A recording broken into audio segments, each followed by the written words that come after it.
चलिए मूव करते हैं प्रैक्टिकल क्वेश्चंस और क्वेश्चन नंबर 3। चलिए क्वेश्चन नंबर 3 क्या कह रहा है भैया, सिंपल कैश बुक बना दीजिए इन ट्रांजेक्शन्स के लिए in the books of transaction कौन सा सिमरन। ठीक है भैया, ये ट्रांजेक्शन्स हमारे सामने है और इन ट्रांजेक्शन को हमें कैश बुक में रिकॉर्ड करना है। तो मैं सबसे पहले कैश बुक का फॉर्मेट बना देता हूँ। चलिए भैया, ये मैंने कैश बुक का फॉर्मेट बना दिया। ठीक है, अब मैं जितने भी ट्रांजेक्शन्स को कॉलम से उनको शॉर्टकट में लिखूँगा भैया। ये मेरा डेट हो गया, ये मेरा पर्टिकुलर हो गया। ठीक है, ledger folio single column cash book है तो कैश का ही कॉलम रहेगा। बाद में वापस मेरे डेट, पर्टिकुलर, लेजर फोलियो और अमाउंट। चलिए पहला ट्रांजेक्शन क्या है देखिए, सिमरन कमेंस बिजनेस विद कैश। भैया 65,000 रुपये लगाकर व्यापार प्रारंभ किया। सामान्य जनरल एंट्री क्या होती है हमारी, cash account debit, cash account debit to business owner की कैपिटल। ये क्या एंट्री हमारी होती है। ठीक है ना, 65,000 रुपया ये हमारी जर्नल एंट्री होती है। अगर हम जर्नल एंट्री करते, चूँकि यहाँ पे हम कैश बुक मेंटेन कर रहे हैं तो हमें ये जर्नल एंट्री करनी नहीं है। हमारा जो नेट इफेक्ट है, कैश जो अकाउंट है डेबिट में 65,000 रुपये से खड़ा है, ये मैंने 65,000 रुपये डेबिट के अंदर टू, ये बिजनेस ओनर का पैसा है, इसके लिए कैपिटल लिख दिया। कैपिटल अकाउंट जहाँ पे भी, जिस पेज पे भी है वो पेज नंबर यहाँ मेंशन हो जाएगा, ट्रांजैक्शन की डेट लिख दूंगा। इसी तरह से जो कैपिटल का अकाउंट है, अगर क्वेश्चन क्या कह रखा है कि रेस्पेक्टिव लेजर पोस्टिंग भी करो, तो ऐसी स्थिति में आपको कैपिटल अकाउंट भी ओपन करना है। और कैपिटल अकाउंट के अंदर, कैपिटल अकाउंट कहाँ बैठा है भैया, 65,000 रुपये क्रेडिट में बैठा है। तो जो कैपिटल अकाउंट है उससे क्रेडिट साइड के अंदर आपको बाई कैश लिखना है। ठीक है, तो ये हो गया हमारा पहला ट्रांजेक्शन। अगला ट्रांजेक्शन क्या है जरा देखिए, नेक्स्ट ट्रांजेक्शन कहता है बॉट गुड्स, माल खरीदा आपने फॉर कैश, नकद में माल खरीदा है भैया। पैसा नकद में खरीदा, माल हमारे पास आया है, पैसा सॉरी माल आया है, पैसा हमारे पास से गया है। ठीक है, तो purchase account debit, purchase account debit to cash ये एंट्री होती है, यानी कि हमारे से कैश जो है वो जा रहा है तो मैं बाई परचेज लिखूंगा। कैश हमारे यहाँ से गया है, कितना अमाउंट का गया है, 6850। ट्रांजेक्शन की डेट और परचेज अकाउंट जितना पेज नंबर पे है वो पेज नंबर अपन यहाँ लिख देंगे। ठीक है भैया, ये ट्रांजेक्शन हो गया। अगला ट्रांजेक्शन है cash, paid cash to Mohan, Mohan को पैसे का भुगतान किया है। जनरल एंट्री होती तो क्या करते, Mohan account debit to cash, Mohan account debit to cash, क्योंकि मोहन ने पैसा रिसीव किया, हमने भुगतान किया, हमारे यहाँ से पैसा गया है। तो बाई मोहन 950 ट्रांजेक्शन की डेट और मोहन का जो अकाउंट नंबर होता है, जहां हम ये लेजर पोस्टिंग करेंगे मोहन के अकाउंट में, वो पेज नंबर भी यहाँ मेंशन करेंगे। इस तरह से हमने ये क्वेश्चन नंबर 3 के 3 ट्रांजेक्शन देख लिए। अगले ट्रांजेक्शन देख लेते हैं चलिए, और ये चलिए आगे हैं। डिपॉजिट इनटू बैंक, बैंक में पैसा जमा कराया भैया। सिंगल कॉलम कैश बुक है, ध्यान रखना हमारे पास ये जो है ये सिंगल कॉलम कैश बुक है भैया, सिंगल कॉलम कैश बुक है। तो ऐसी स्थिति के अंदर मेरे पास ये मेरे कॉलम हो गए। ठीक है, अब मैं बार बार नहीं बनाऊंगा, शॉर्टकट में रखता हूँ। ये मेरी डेबिट साइड हो गई, ये मेरी क्रेडिट साइड हो गई। ठीक है, क्या ट्रांजेक्शन है भैया, डिपॉजिट इन बैंक, बैंक में जमा कराया है, बैंक में जमा कराया है, मेरे यहाँ से कैश से गया होगा, मेरे यहाँ पे कैश से पैसा गया है, इसका मतलब मैं बाई बैंक, मेरे यहाँ से भुगतान हो गया ना, मैंने बाई बैंक लिखना है 40,000 रुपये, बाई बैंक लिखूंगा 40,000 रुपये, मेरे यहाँ से क्या हो गया, पेमेंट हो गया, बैंक में जाके जमा हो जाएगा। लेजर फोलियो बैंक का जो लेजर है, कहाँ पे पोस्टिंग हो रही है किस कैश की, उसको अपन या मेंशन कर देंगे। ठीक है, इसी तरह से यहाँ मेरे ये कॉलम हो गए डेट का, पर्टिकुलर का, लेजर फोलियो और amount. Single column cash book है।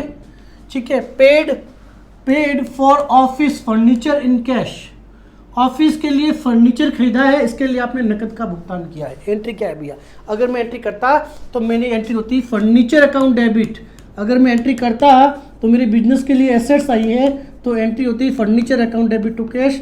मीनिंग ये हुआ कि मेरे यहाँ से पैसा गया है 4650, तो मैं लिखूँगा बाई फर्नीचर, बाई फर्नीचर कितना हो गया 4650। ठीक है भैया, और फर्नीचर के अकाउंट में भी आपको ये एंट्री करनी है। उसके बाद में अगला जो ट्रांजेक्शन है वो ट्रांजेक्शन क्या है जरा देखते हैं। गुड्स सोल्ड फॉर कैश, माल बेचा नकद में, गुड्स सोल्ड फॉर कैश सामान्य जनरल एंट्री होती है, अगर करते तो एंट्री करते हैं cash account debit to sales. तो जो कैश है वो भैया 30,000 रुपये से हमारा इंक्रीज हो रहा है बिजनेस के अंदर। हमारे बिजनेस में जो कैश है वो 30,000 रुपये से इंक्रीज हो रहा है, पैसा मेरे पास आ रहा है। तो टू मैं लिखूँगा सेल्स कितना 30,000 रुपीज़। चलिए मैंने 30,000 रुपये से मेरा कैश इंक्रीज कर दिया, ठीक है। और जो ट्रांजेक्शन की डेट है वो भी नोट कर ली, ठीक है। इस तरह से आप ये ट्रांजेक्शन नोट कीजिए। अगले ट्रांजेक्शन की तरफ बढ़ जाते हैं। आपको इजीली दिखे इसके लिए मैंने क्या किया, हर क्वेश्चंस के अंदर जो भी ट्रांजेक्शन थे 3-3 का बंच बना दिया। आपकी ये कैश बुक जो है कंटिन्यू चलती आएगी भैया, ठीक है ना। आपको कैश बुक ब्रेक नहीं करनी है, ये सिर्फ आपके कंफर्ट के लिए है कि भाई आपको समझने में थोड़ा इजी रहे। चलिए तो यहाँ मैं बात करूँगा। चलिए अगर मैं इसको थोड़ा सा और ऊपर कर दूँ तो दोनों ट्रांजेक्शन एक साथ रिकॉर्ड कर सकता हूँ। लेट्स अगर चलिए हो गया, ठीक है, ओके। यहाँ मैं कैश बुक बना देता हूँ। चलिए ये मेरी कैश बुक बना दी मैंने। चलिए ये मेरा कैश बुक हो गया।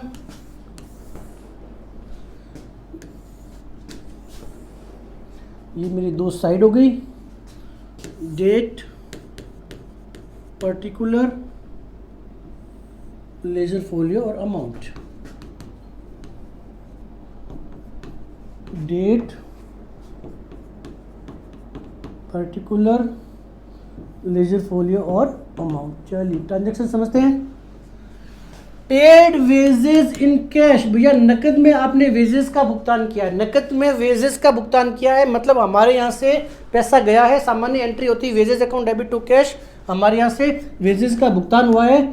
तो बाई वेजेस कितना 1,200 रुपीज़ हमें यहाँ नोट करना है, ठीक है। पेड फॉर स्टेशनरी, आपने स्टेशनरी के लिए 400 रुपये खर्च किए हैं। हमारे यहाँ पे खर्चा बुक हुआ है और हमने भुगतान किया है, पैसा गया है, पेमेंट साइड से जाएगा, ठीक है। तो क्या हो गया, stationery account debit to cash. तो बाई हो गया मेरे यहाँ पे स्टेशनरी, ठीक है। और ये स्टेशनरी कितनी होती 400 रुपीज़ की। जल्दी से जल्दी साथ नोट कर दीजिए। उसके बाद में गुड्स सोल्ड फॉर कैश, फिर से आपने माल बेचा है नकद में। एंट्री क्या होती है मेरी, cash account debit to sales, cash account debit to sales. तो मेरा जो कैश का बैलेंस है वो इंक्रीज हो गया, कितने से 25,000 रुपये से। ट्रांजेक्शन की डेट भी आपको लिखनी है साथ साथ में भैया, ठीक है। अगला ट्रांजेक्शन जो होता है वो है paid for miscellaneous expenses for 450 कोई मिसलेनियस एक्सपेंसेस का आपने भुगतान किया। हमारी जनरल एंट्री होती है expenses account debit to cash. तो बाई हो गया मेरा एक्सपेंसेस। तो बाई मिसलेनियस एक्सपेंसेस ये है 450 रुपये, ठीक है। अगला है receive cash from Trilok. Trilok से आपने, त्रिलोक नाम का कोई आदमी है जिससे आपने कैश रिसीव किया है 4850 और उसको डिस्काउंट भी अलाउड किया है 150 रुपीज़ का। ये की ट्रांजेक्शन है, ठीक है। अब बात समझना भैया, चूंकि हमारी ये सिंगल कॉलम कैश बुक है, डिस्काउंट का हम अलग से कोई कॉलम नहीं बना रहे हैं। तो अब दो बातें हैं, जो त्रिलोक है उसे 4850 रिसीव हुआ है, 4850 रिसीव हुआ है। तो मेरी एंट्री होगी Trilok account debit, sorry cash account debit to Trilok. Trilok से मैंने पैसा मिला है, त्रिलोक नाम है, ओके, त्रिलोक 4850 ये पैसा तो हमें रिसीव हो गया। अब बात है कि हमने उसको कैश डिस्काउंट अलाउड किया त्रिलोक को 150। इसका मतलब उसका जो अकाउंट था ना टोटल 5,000 रुपये से हमारे यहाँ ड्यू होगा। तो ये जो डिस्काउंट की एंट्री है, चूंकि हमारा डिस्काउंट कॉलम इसमें है नहीं, तो ये जो डिस्काउंट वाला मैटर है जहां हम डिस्काउंट अलाउ करते हैं, इसकी जर्नल एंट्री जो होगी ना भैया वो होगी हमारी जर्नल प्रॉपर के अंदर। हम एंट्री क्या करेंगे, डिस्काउंट अलाउड। हम एंट्री क्या करेंगे, हम एंट्री करेंगे इसको discount allowed account debit to Trilok. और ये जो त्रिलोक है इसके अंदर 150 रुपीज़ डेबिट और 150 रुपीज़ क्रेडिट। ये एंट्री मुझे जर्नल प्रॉपर में करनी है। कहाँ करनी है भैया, जर्नल प्रॉपर में करनी है। 150 वाली जो रुपीज़ है मेरे कैश बुक में नहीं आएगी, ये एंट्री मुझे जर्नल प्रॉपर में करनी है, ये आपको ध्यान रखना है, ठीक है। आगे है परचेज गुड्स, आपने माल खरीदा है 2500 रुपीज़ से। तो 2500 का माल खरीदा है, आपके यहाँ से भुगतान होगा, purchase account debit to cash, यानी कि आपके यहाँ से पैसा गया है, तो ये 2500 मैंने क्या कर दिया, मैंने लिख दिया परचेज के अंदर। ठीक है, तो ये ट्रांजेक्शन में रिकॉर्ड कर दी। आगे बढ़ते हैं, और कोई ट्रांजेक्शन है क्या? हाँ बिल्कुल है भैया, और भी ट्रांजेक्शन है। चलिए अगला जो ट्रांजेक्शन है वो है कैश,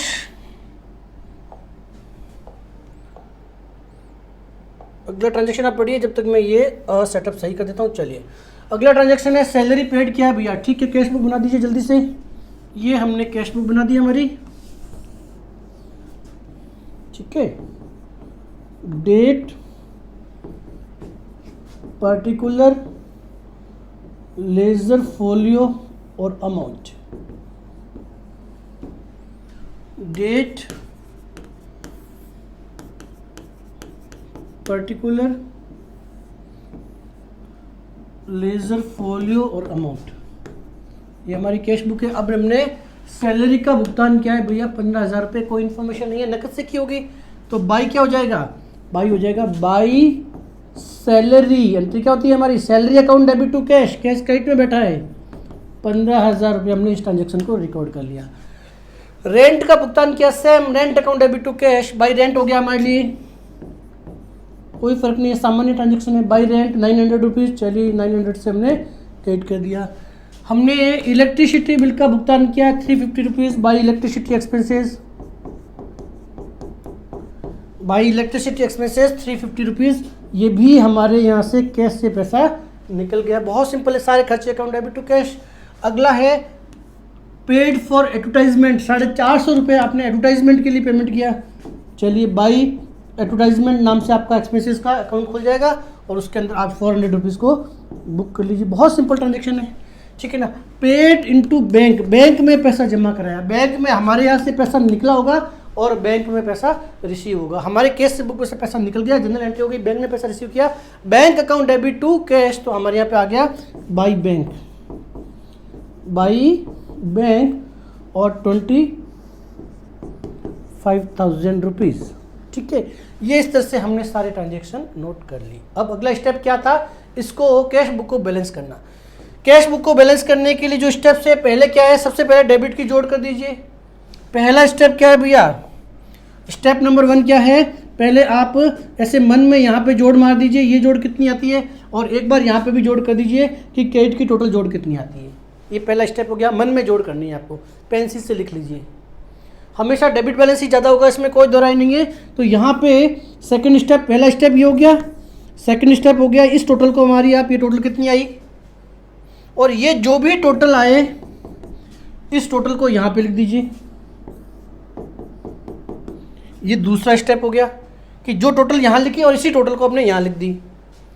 अब ये जो टोटल है, इन दोनों में फ़र्क कितना है, यहाँ पे हमारी जो ट्रांजेक्शन्स हुए वो और टोटल में फ़र्क कितना है, ये हमारा हो जाएगा बैलेंसिंग फिगर। तो by balance CD, balance CD निकालना हमारा चौथा स्टेप हो गया, और उसको हम यहाँ पे लिख देंगे जो भी डिफरेंस अमाउंट है। और इसका मतलब ये हुआ, ये हमारा जो कैश अकाउंट बैलेंस अकाउंट है उसका बैलेंस है, कैश बुक का बैलेंस है, हमारे पास उस क्लोजिंग डेट के ऊपर इतना कैश अवेलेबल था। तो हमने ये कर दिया क्वेश्चन नंबर कंप्लीट 3। अब जल्दी से मैं बढ़ जाता हूँ क्वेश्चन नंबर 4 की तरफ। From the following prepare the column, cash book single column है, ठीक है, of Suresh and post them in account. ठीक है भैया, देखिए ध्यान रखना, कैश बुक में भी एंट्री करनी है और उसकी रिस्पेक्टिव पोस्टिंग अकाउंट है ना, दूसरे वाले जो अकाउंट है उनमें भी इन ट्रांजेक्शन्स को रिकॉर्ड करना है। पहला ट्रांजेक्शन क्या है, पहला ट्रांजेक्शन, चलो दूसरे में काफ़ी गैप आ गया तो नहीं कर पाऊंगा एडजस्टमेंट, चलिए यहीं पे करते हैं। पहला ट्रांजेक्शन क्या कह रहा है भैया, पहला ट्रांजेक्शन कह रहा है हमें आपके हाथ में कितना कैश है, मतलब ओपनिंग बैलेंस हो गया। हमेशा डेबिट बैलेंस होगा, कोई दो राय नहीं है इस बात में, ठीक है।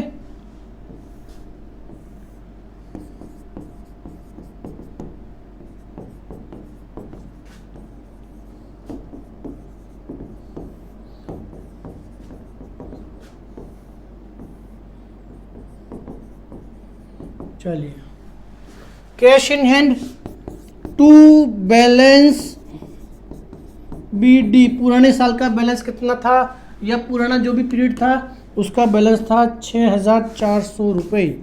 ये 6,400 रुपये मैंने यहाँ लिख दिए, ठीक है। पहला ट्रांजेक्शन हो गया। Receive cash from Anupama, Anupama से 1,00,000 रुपए रिसीव हुए। एंट्री क्या होती है? Cash account debit to Anupama. चलिए, तो ये पैसा अनुपमा से आया है 1,00,000 रुपीज़, मैं मेरी कैश बुक में रिकॉर्ड कर लूँगा।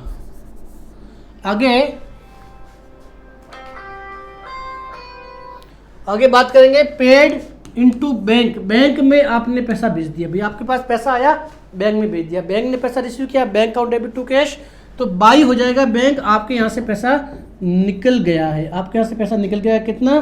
80,000 रुपये, ठीक है। आगे बात करेंगे रिसीव फ्रॉम भूमिका एज कमीशन। रिसीव फ्रॉम, हमें रिसीव हुआ है किससे? भूमिका से, एज कमीशन के फॉर्म है। भैया आप इस ट्रांजेक्शन की जनरल एंट्री अगर करते तो क्या होते? क्या भूमिका का नाम रखने की जरूरत थी क्या?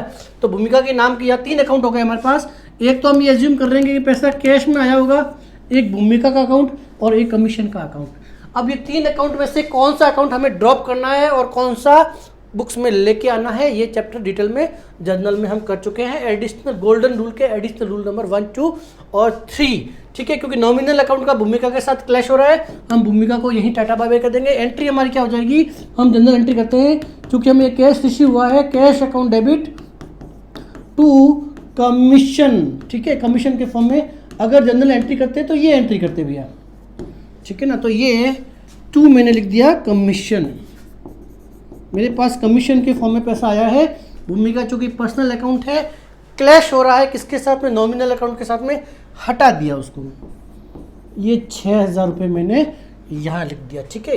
तो ये हो गया मेरा, इन ट्रांजेक्शन्स को मैंने रिकॉर्ड कर दिया। अब मैं बढ़ जाता हूँ अगले ट्रांजेक्शन्स की तरफ। अगला ट्रांजेक्शन, अब आपको क्या करना है, ध्यान रखना, क्वेश्चन में ये भी कर रखा है कि भैया इनकी जो रेस्पेक्टिव लेजर है ना, उनमें भी पोस्टिंग करो। सिंपल सा मीनिंग ये हुआ, जैसे ये बैंक अकाउंट है, लेट्स अगर इसका सिंपल सा मीनिंग ये हुआ, ये सारे के सारे अकाउंट खुलेंगे ना, लेजर हम कर चुके हैं chapter, ledger chapter already detail में बहुत ज़्यादा कर चुके हैं, ठीक है। तो ये जो बैंक अकाउंट है, बैंक में भी तो यही फॉर्मेट है, वहाँ पे भी तो हमारे पास डेट, पर्टिकुलर, लेजर फोलियो और amount, date, particular, ledger folio और अमाउंट, ठीक है। यहाँ तक तो कोई दिक्कत नहीं है। अब जो हमने पहली एंट्री की, ये हमारी कैश बुक है, समझना। अब एंट्री खुद ही करना है भैया, 90% काम हो गया है, 10% आपको ही करना है, होमवर्क है आपका, ठीक है। तो हमने कैश बुक में बैंक को बैठा दिया। हमारी ये ओरिजिनल एंट्री क्या थी? Bank account debit to cash. हमारी जो ओरिजिनल एंट्री थी bank account debit to cash, इसलिए हमने, चूंकि कैश था बाई में बैठा था, इसलिए यहाँ कर लिया। ओरिजिनल एंट्री थी bank account debit, bank account debit, bank debit में बैठा है 80,000 रुपये से, बस। और कौन यहाँ बैठे, साथ कौन देगा? कैश साथ देगा इसका। तो ये और 2 का भी यूज करना है। ट्रांजेक्शन की डेट, कैश बुक का पेज नंबर यहाँ और बैंक का पेज नंबर यहाँ मेंशन कर देना है लेजर फोलियो के अंदर। इस तरह से जो रेस्पेक्टिव लेजर्स है, क्वेश्चन ये कह रहा है, कई बार क्या होता है, हम जल्दबाजी में खाली कैश बुक करके छोड़ के आ जाते हैं और फिर सोचते हैं मार्क्स आधे क्यों आए। भैया क्वेश्चन में कह रखा है कि कैश बुक को भी एंटर करना है और रेस्पेक्टिव जो लेजर खुले हैं ना, उनके अंदर पोस्टिंग भी करनी है। दोनों काम बोल रखे हैं ना, तो फिर दोनों काम करके आने भैया, ये भी बनाना है, इसका भी बनाना है, इसका भी बनाना है, इसका भी बनाना है। सारे अकाउंट के आपको लेजर के अंदर अकाउंट क्रिएट करके उनकी रेस्पेक्टिव पोस्टिंग करनी है, तभी आपका वो आंसर जो है ना वो कंप्लीट कहलाएगा, ठीक है। अगले ट्रांजेक्शन की तरफ बढ़ जाता हूँ मैं। अगला ट्रांजेक्शन जो है क्वेश्चन नंबर, ये हमारा 4th चल रहा है। चलिए अगला ट्रांजेक्शन क्या कहता है, देखिए यहाँ पे भी दोनों क्वेश्चन यहाँ आ गए एक साथ, कोई दिक्कत नहीं, यहाँ हो जाएगा, ठीक है। चलिए तो मैं यहाँ कैश बुक बना देता हूँ, ड्रॉ कर देता हूँ।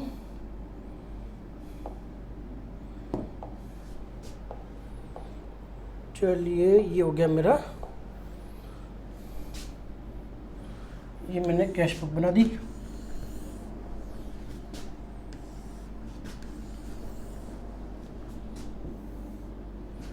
ये मेरा डेट आ गया, पर्टिकुलर आ गया, लेजर फोलियो और अमाउंट, डेट आ गया, पर्टिकुलर आ गया, लेजर फोलियो आ गया और अमाउंट हो गया। देखते हैं क्या कहता है। वेजेस का भुगतान किया भैया 30,000 रुपये, बाई वेजेस, एंट्री क्या थी, wages account debit to cash, तो 30,000 रुपये में हमने वेजेस का भुगतान कर दिया बाई साइड से। ये हमारी पेमेंट साइड है, पेमेंट हो गया। Drawing from, withdrawal from bank, bank से पैसा निकाला है, वेरी इंपॉर्टेंट। क्या ये ट्रांजेक्शन यहाँ रिकॉर्ड होगा?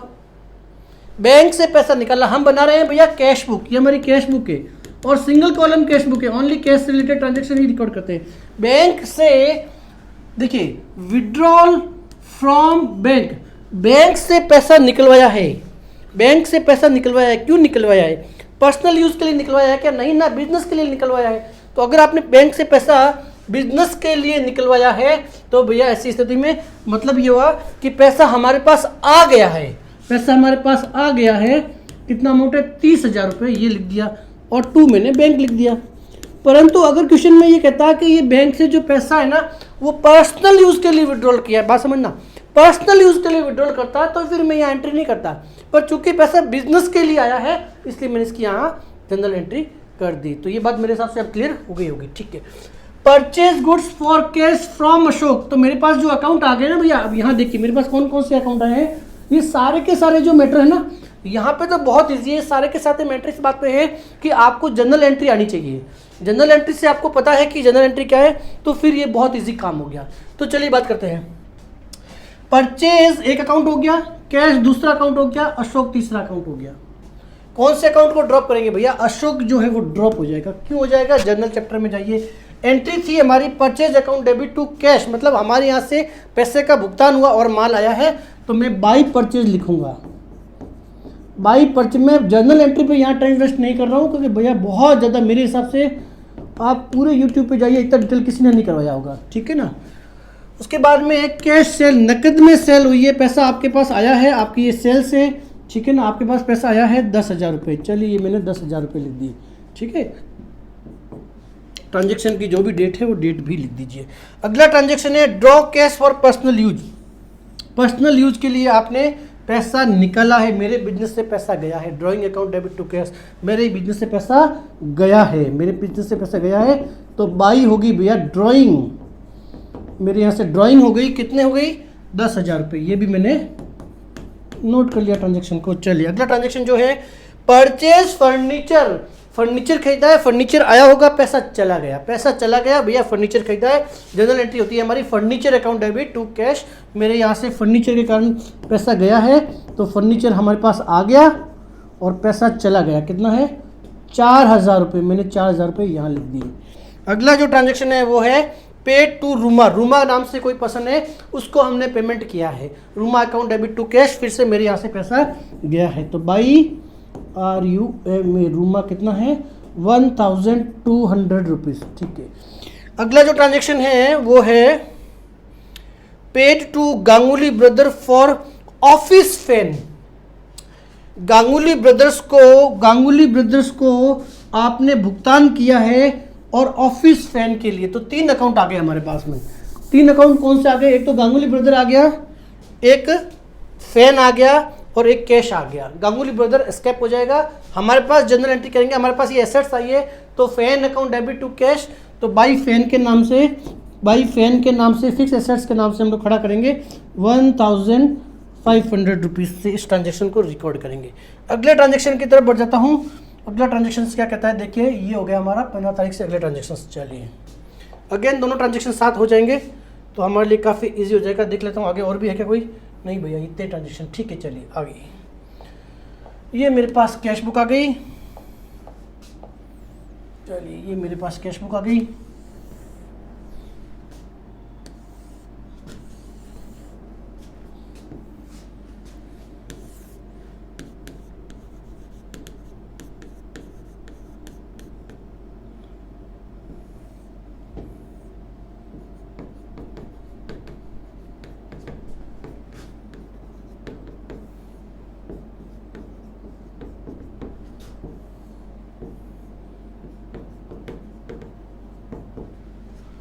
Paid oven life insurance for office case, office में जो केस था ना उस केस से आपने अपनी लाइफ का इंश्योरेंस पेमेंट किया। भैया मुझे 2 ही चीज़ समझनी है, अगर पर्सनल यूज़ के लिए पैसा यूज़ करता हूँ तो मेरी बुक्स में जो होती है वो ड्राइंग कहलाती है, ठीक है। तो ड्राइंग हुई और मेरे यहाँ से पैसा गया, ट्रांजेक्शन की डेट और बाई ड्राइंग, मेरी कैश बुक में पैसा गया है ना तो बाई ड्राइंग हो गई ये 800 रुपीज़ की। चलिए मैंने 800 रुपीज़ इस ट्रांजेक्शन को नोट कर लिया, ठीक है। परचेज स्टेशनरी परचेज की है, तो हमारे पास जो एंट्री है स्टेशनरी हमारे बिजनेस के लिए खर्चा है, stationery account debit to cash, तो बाई स्टेशनरी स्पेलिंग आप देख लेना क्या है पूरी, ये 1000 रुपये से भैया हमने हो गया। पेड ऑफिस एक्सपेंसेस कितना है 500 रुपीज़, 500 रुपीज़ का हमने ऑफिस एक्सपेंसेस पेड किया है।